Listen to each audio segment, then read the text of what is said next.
Hello, YouTube. What the fuck was that intro? It is Johnny fucking Lee.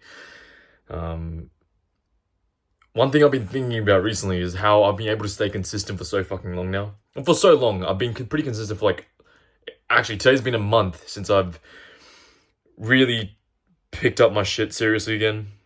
And every single day, I haven't missed a gym session. I've pretty much worked on my passions, my business, my YouTube, learning more about what I'm trying to, create. And it's very unusual for me, especially with someone with ADHD. It's very hard, and I know a lot of people without ADHD, they just struggle with procrastinating and just doing things that aren't going to help them in the long run. They're just distracting themselves, playing games or just going out with friends, even though they know they shouldn't be hanging out with them because they drag them down, and they're probably not going to be there in the long-term future. But for now, it's just comfortable, feels good, and I've been very good at that. And I think over the last month in particular, I've really shifted out all the fucking terrible bullshit habits.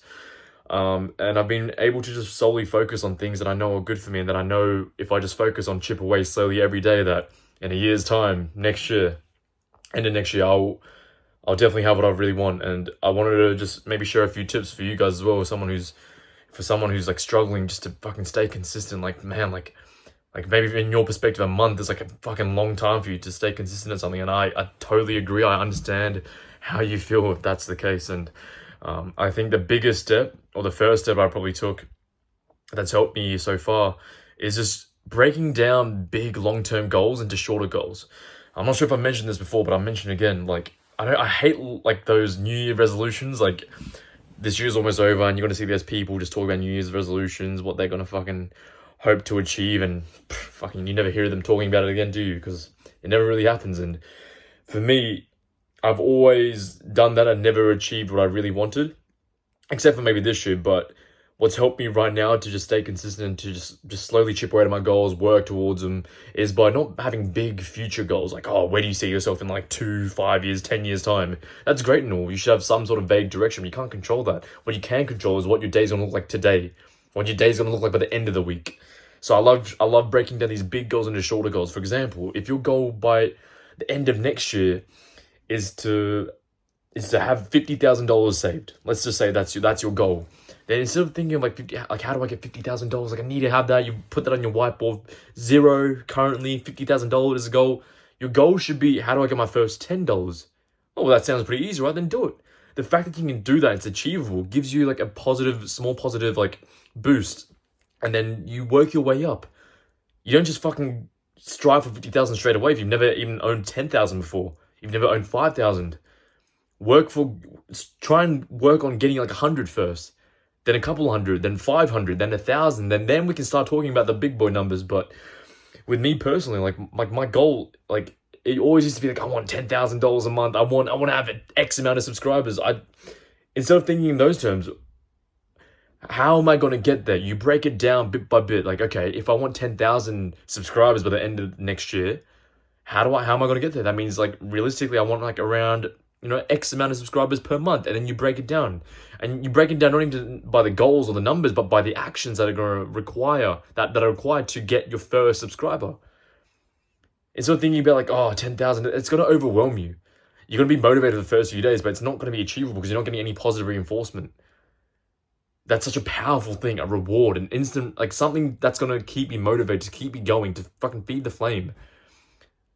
You know what I'm saying? So for me personally, I just think about, that may be my goal. I have big goals and big dreams, but what can I do today that's going to help me work towards that goal? That's going to set me up in a good situation where achieving that goal is most likely going to happen. I just farted. I don't know if you guys heard that. So my goals right now is just stay consistent. I don't need to be working 5 hours a day, which is what I want to hopefully work towards, being able to just sit down properly and work at my goals. It's hard for me I have ADHD and I don't use meds, so it's always been kind of hard for me, but I'm getting better at that. I've done that through just breaking up my big goals into small goals, giving myself daily goals, little checklists. That's why I really believe in habit trackers. I need to get back on that. But when I had a habit tracker, I just wrote down the 4 or 5 things that I wanted to complete in that day. If it meant I just did a minute of it, let's say reading was there. If I flipped through one page, check. Sure, it doesn't mean that much right now, but the fact that you showed up is what matters. And it's going to give you that positive reinforcement to go again tomorrow because you see that tick. If your goal was to get 50,000 subscribers, like, you're not going to get a tick until fucking however long, however many months or years it's going to take you. So breaking up your big goals into small goals is what's helped me work consistently and just effortlessly almost. And yeah, second one is also thinking not about like the long-term future goal, but your whys. Like, why are you doing this? Why is your goal to have $50,000? Why is that? Think about it for a second. You know, we always idolize, or like we always talk about the numbers or the materialistic things, but why do you want the Ferrari?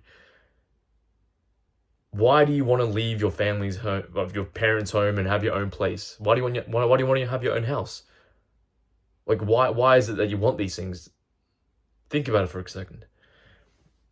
For me personally, it's freedom. I want to have $5,000 a month online so that I don't have to work a job. Why do I not want to work a job? Because I want that freedom. I don't want to work for someone else. I don't want to be told what to do every single day. I want that freedom.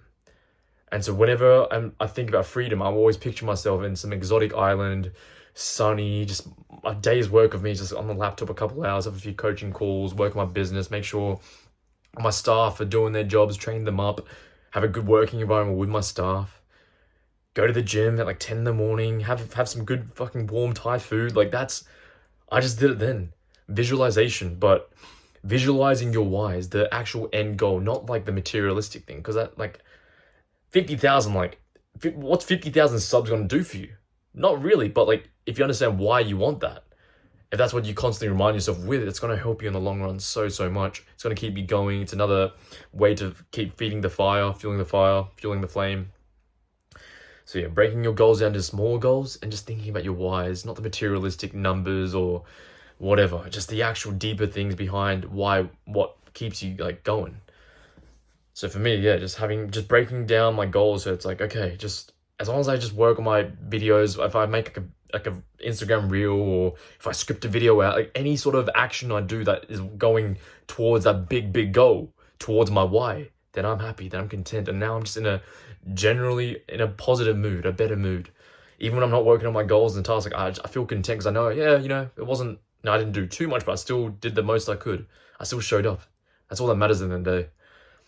You know, this is a fucking marathon. I know the saying's a little corny and oversaid, but you can't rush these things. You can't expect a $50,000 just in your lap straight away. You got to work towards them. And what's the most sustainable way to do that? Just by slowly chipping away at that. Hopefully you guys found some sort of value in that. I certainly do. Just now, just reminding myself again. That's why I love doing this. It's like I get to recount my thoughts or where my mind's at right now. Because when you finally start to have a clearer picture on what you want to work towards, it's hard to be reflective. That's why I'm so vocal, and I'm so for journaling as well, meditation, which is something I need to get back into again. So yeah. Anyway, I love you guys. Hope you guys have a good night's sleep. Get some decent sleep. I got terrible, so I got like 5.5. I think I got 5 hours sleep last night. So yeah, I'm already kind of past my bedtime too, so I want to call it now. I'll see you guys fucking tomorrow. Have a good night. Keep going. Keep living. Keep working towards your goals. Don't give up on your passions. Don't listen to what everyone else is saying. If you feel like what you're doing is right, then go for a goal. And I'm here. I'll be here if anything. I'll support you guys. It is I, Tony fucking Lee. I love y'all.